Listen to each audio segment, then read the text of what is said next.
दीर्घ आम 40 वर्ष होगा आम माँ पाखे कम कर मेलन कर ठाकुर आसला माने माँ विराजमान है माने पेचा गच निश्चय आसवे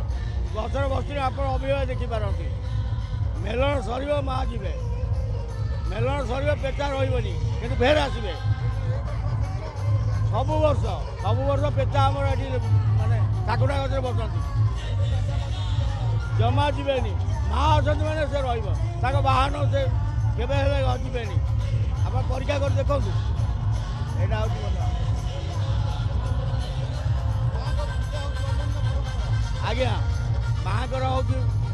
यहाँ हूँ कथा एवं माँ यहाँ शुभ कम माँ तेणुक बाहन को पठाती बाहन आसिक उपस्थित हुए